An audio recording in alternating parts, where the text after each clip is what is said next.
My dad chose my cousin over me, funded his future, and ruined mine, but karma left him drowning in regret as I built my own life. I never imagined that I would be sharing this story, but here I am. I'm a 28-year-old man who has had a rather difficult life, particularly when it comes to family. My mother passed away while giving birth to me, which, I suppose, set the tone for the relationship I had with my father. He never really moved past her death and always treated me as if I were the reason she was gone. Naturally, I have no memories of my mother, but I've heard many stories from relatives about how thrilled she was to have me. She had always longed to become a mother and had faced years of fertility struggles before finally conceiving me.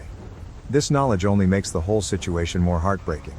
She finally achieved her dream, only to have it tragically cut short. As I was growing up, our home was filled with photographs of my mother. My father kept everything just as she had left it, almost as if the house were a shrine to her memory.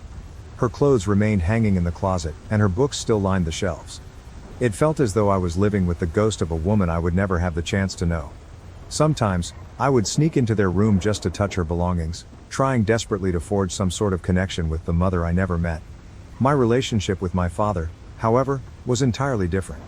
He was there in the physical sense, but emotionally, he might as well have been on a different planet. He went through the basic motions of parenting, ensuring that I was fed, clothed, and made it to school on time, but there was never any warmth or affection. No hugs, no words of love, not even a simple pat on the back for a job well done. I always felt like an outsider within my own home. Most days my father would barely even look at me, let alone engage in conversation. When he did speak to me, it was usually to criticize or compare me to my cousin Jake. Jake's father, my uncle, died in a car accident when Jake was 7, so my father kinda took him under his wing. I still remember the day we received the news about my uncle's death. It was a rainy Tuesday afternoon, and I was sitting at the kitchen table, working on homework, when the phone rang. My father answered, and I watched as his face crumpled while he listened to whoever was on the other end of the line. That was the first and only time I ever saw my father cry. After hanging up the phone, he sat down heavily at the table and stared off into space for what felt like hours. Jake began to spend a lot more time at our house after that. I was excited at first. I thought that having another kid around might make things more fun and might even help my dad open up a bit. But it didn't take me long to understand that Jake's presence made my relationship with my dad even worse. He often asked, "Why can't you be more like Jake?" Or Jake would never do that. It seemed like Jake was the son he had always wanted and I was just there. Jake was sporty, friendly, and charming, which I wasn't. Jake was the life of the party, while I was shy and liked to read. It was delicious for my dad. I worked really hard to make my dad happy. It never seemed like enough. I tried to learn about his interests, got good grades, and joined every sports team. My dad thought Jake could never do a bad thing. He would compliment Jake on the smallest things, but I never got any credit for my own accomplishments. I won a science fair at school when I was about 12 years old. My project was a complicated model of the solar system that could move. I worked on it for weeks. I could hardly wait to tell my dad. I thought this would finally make him happy. His laughter and talk with Jake about a football game made me laugh when I got home. I told him I won, but he just nodded and went back to talking to Jake. It felt like I wasn't there at all. It gets worse as we age because of the bias. People always made fun of Jake and me because we were in the same grade. I did better in school than Jake did in high school, but my dad would always find ways to downplay my achievements. "Well, Jake's got more important things to think about than just grades," he would say. During one parent-teacher meeting, my English teacher raved about an essay I'd written. She told my dad it was one of the best papers she had ever seen from a kid my age and that she thought I would make a great writer. My dad just grunted and asked if this would help me get a big grant for sports. The teacher looked confused, and I was so embarrassed that my face burned. In spite of this, there remained a part of me that still yearned for changes. I reasoned that perhaps everything would be fine if only I could locate the appropriate thing, the magic key unlocking my dad's adoration. I pursued that unattainable dream all of my childhood and during my teenage years. When it came time for college, the true kickback was I had pushed my ass, enrolled at a decent university, and been ready to launch my future. Though I knew money would be limited, I reasoned my dad would contribute at least somewhat. Boy, I guess I was mistaken. The day I overheard my dad on the phone with Jake informing him he would pay for his whole college tuition will always be with me. My pulse dropped. My dad looked at me like I was insane when I asked if he could also assist me out. "Jake needs it more than I can afford to pay for both of you," he remarked. That's exactly how my college dreams vanished. I attempted to make it work nevertheless. Working evenings and weekends, I had a part-time job at a nearby diner. I applied for every scholarship I could locate, but it was not enough. The strain was intolerable. I was juggling my classes, working enough hours to pay for things, and still finding time to study and sleep. There has to be a give. After the first semester, I found myself having to drop out. On my own, I couldn't afford it. The part-time work I could find hardly covered tuition. Jake was living it at a famous university, completely on my dad's money, meanwhile. He would share images of his elegant dorm room, his spring break travels, the new laptop my dad had purchased for him for college on social media. Every post was like a knife turning in my gut. That moment was the breaking point for me. I gathered my belongings and left home, cutting off all contact with both my father and Jake. It was incredibly painful, but I knew I had to escape that toxic environment. I could no longer bear to live in the shadow of my deceased mother and the cousin who had somehow replaced me in my father's heart. The past few years have been challenging, to say the least. I've taken on various odd jobs, doing whatever I could to make ends meet. I've waited tables, worked in construction, pulled night shifts at gas stations, anything to ensure I had a roof over my head and food to eat. It has been difficult, especially when I see updates from Jake on social media about his incredible college experiences and the great job he secured after graduation. But despite everything, I'm gradually building a life for myself on my own terms. I now have a decent job, not something extravagant, but it covers the bills. I'm working as a manager at a local bookstore. It's not the career I envisioned, but I find solace in being surrounded by books all day. In addition, I'm taking night classes at the community college, working toward the degree I've always wanted. It's not an easy journey, but at least I'm making it on my own. Along the way, I've made some great friends, people who accept me for who I am, not for who they want me to be. They have become the family I never truly had. We have weekly game nights, go on camping trips when we can afford it, and support each other through thick and thin. It's far from perfect, but it's mine, and that makes all the difference. I thought I had left all that family drama behind me, but life has a funny way of throwing curveballs when you least expect them. Yesterday, I received a call from a number I didn't recognize. When I answered, I was stunned to hear my dad's voice on the other end. It had been 3 years since we last spoke, and now he was reaching out for help. I'm not entirely sure how to feel about this, but one thing is certain, I am no longer that kid desperate for his approval. Update 1. It's been a week since my dad's unexpected call, and I'm still trying to process everything that happened.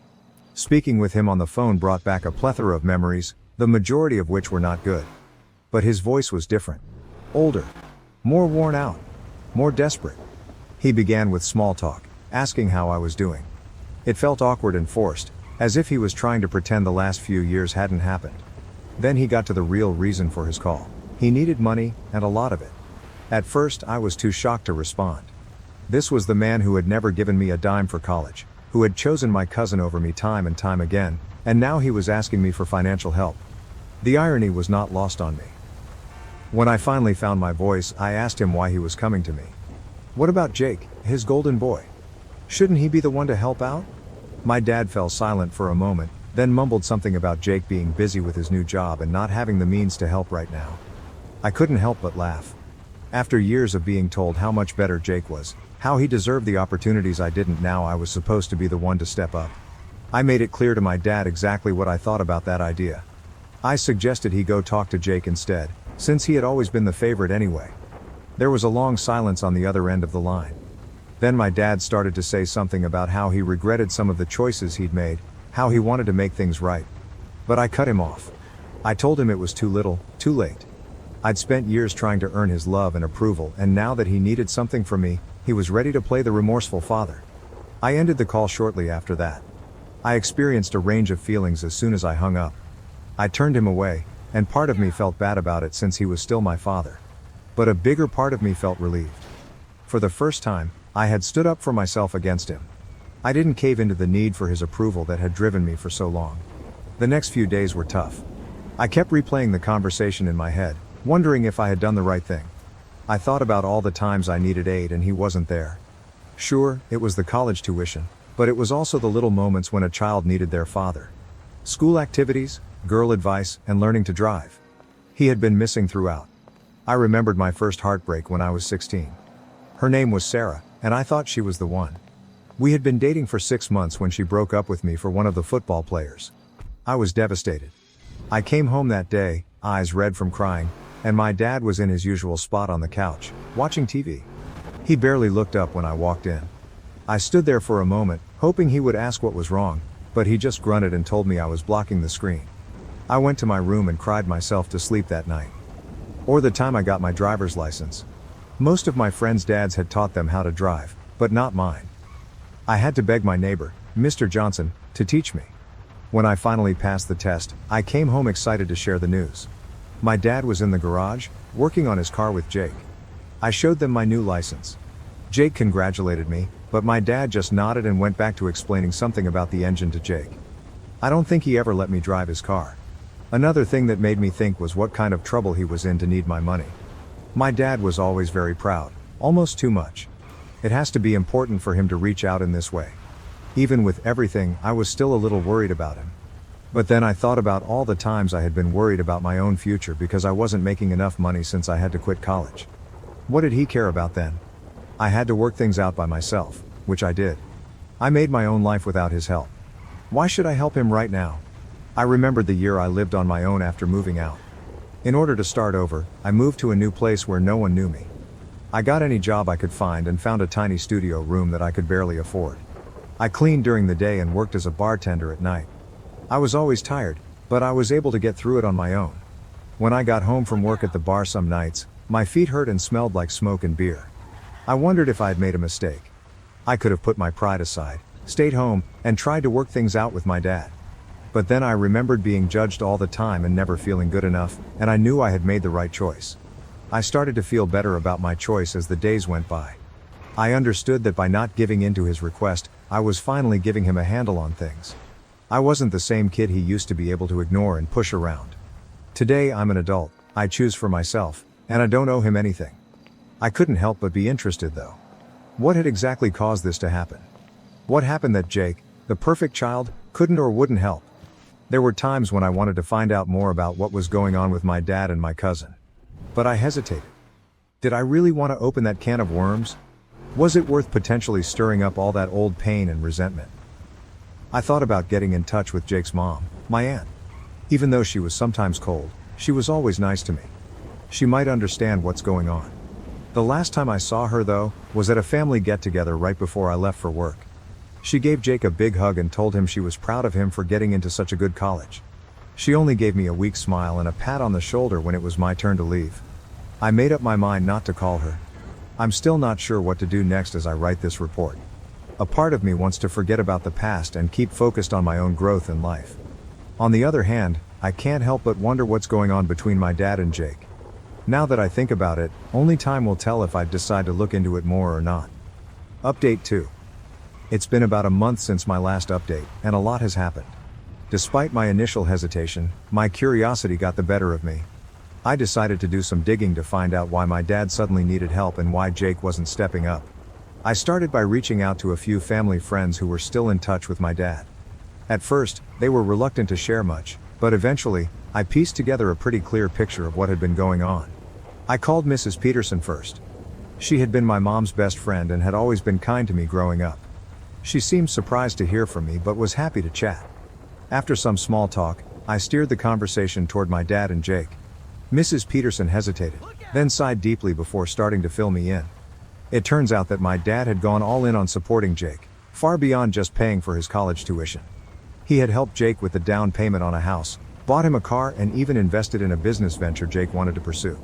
To do all this, my dad had taken out loans and maxed out his credit cards. He was drowning in debt, all for the sake of giving Jake the life he thought he deserved. Mrs. Peterson told me about a conversation she had with my dad a few years back. He had been bragging about Jake's successes, talking about how he was going to be a big-shot businessman one day. When she asked about me, my dad had just shrugged and said he hoped I was doing okay. The indifference in his voice had shocked her. Next, I reached out to my old neighbor, Mr. Johnson, the one who taught me how to drive. He had always been observant and filled me in on some of the more recent developments. Apparently, Jake had convinced my dad to invest in a startup he was launching with some college friends. It was some kind of tech company, but Mr. Johnson wasn't clear on the details. What he did know was that my dad had remortgaged the house to get the money for the investment. The kicker? Jake's new job, the one my dad had proudly boasted about, wasn't going as well as expected. The business venture had flopped, and Jake was now struggling to make ends meet himself. When my dad turned to him for help with the mounting debt, Jake apparently told him he couldn't spare anything right now. Mr. Johnson had overheard an argument between my dad and Jake just a few weeks ago. Jake had come over, driving a flashy new car, and my dad confronted him about the failed business and the money he'd invested. Jake had yelled something about how it wasn't his fault the market had changed and that he'd pay my dad back when he could. Then he peeled out of the driveway, leaving my dad standing there, looking utterly defeated. I have to admit, a part of me felt a twisted sense of satisfaction. After years of being compared to Jake, constantly hearing how I didn't measure up, it turned out that the golden child wasn't so golden after all. My dad had placed all his hopes and resources into Jake, and now those hopes had crumbled. But mostly, I just felt tired of the endless drama, the lingering pain, and the constant what-ifs. I thought about how different things could have been if my dad had chosen to invest in me the way he did in Jake. Maybe I would have finished college, and perhaps I'd be in a completely different career today.